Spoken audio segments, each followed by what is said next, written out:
দৌলতদিয়া ৩ নম্বর ফেরিঘাটে যে মর্মান্তিক দুর্ঘটনা ঘটেছে, বৃষ্টির মধ্যে ফায়ার সার্ভিস সহ অন্যান্য যে সংস্থা আছে তারা যে উদ্ধার কাজ পরিচালনা করছিলেন, সেই উদ্ধার কাজ কিছুটা ব্যাহত হলেও আবার বৃষ্টি থেমে যাওয়ার পরে পূর্ণ উদ্যমে পূর্ণ মনোযোগ সহকারে আবার উদ্ধার কাজ শুরু হয়েছে।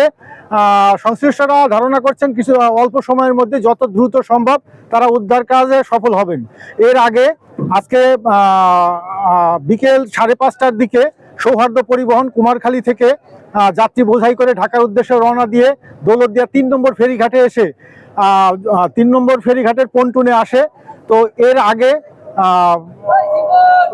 পাটুরিয়া ফেরিঘাট থেকে একটি ফেরি 3 নম্বর ফেরিঘাটে এসে নোঙর করে। তো সেই ফেরিঘাট থেকে আনলোড হওয়ার সময় এই বাসটি, সৌহার্দ্য পরিবহনের বাসটি পন্টুনে ঢুকে পড়ে। সে আনলোড হওয়ার সুযোগ দেওয়ার জন্য ওই বাসটি যখন সাইড করে রাখতে যাচ্ছিল তখন নিয়ন্ত্রণ হারিয়ে বাসটি নদীতে নিমজ্জিত হয় এবং বাসে আমরা জানতে পেরেছি 40 জনের উপরে যাত্রী ছিল। সেই যাত্রীদের বেশিরভাগ যাত্রী বের হতে পারেনি, 8 জন যাত্রী বের হতে পেরেছিল। তারা সাথে আহত অবস্থায় কেউ উদ্ধার করেছিল স্থানীয়রা।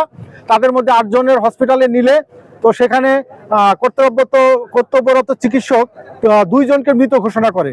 2 জনের মৃত্যুর বিষয়টি নিশ্চিত করেছে গোয়ালন্দ উপজেলা স্বাস্থ্য কমপ্লেক্সের আরএমও ডক্টর শরীফুল ইসলাম। তো এই পরিস্থিতির মধ্যে এখনো উদ্ধার কাজ চলছে। আর পারে আমরা দেখতে পাচ্ছি যাদের স্বজনরা বাসের মধ্যে নিমজ্জিত অবস্থায় আছে তাদের স্বজনরা ভিড় করছে, তাদের হাজারি কিছুক্ষণ পর ভেসে আসছে। এই ছিল দৌলতদিয়া 3 নম্বর ফেরিঘাট থেকে সর্বশেষ অবস্থা।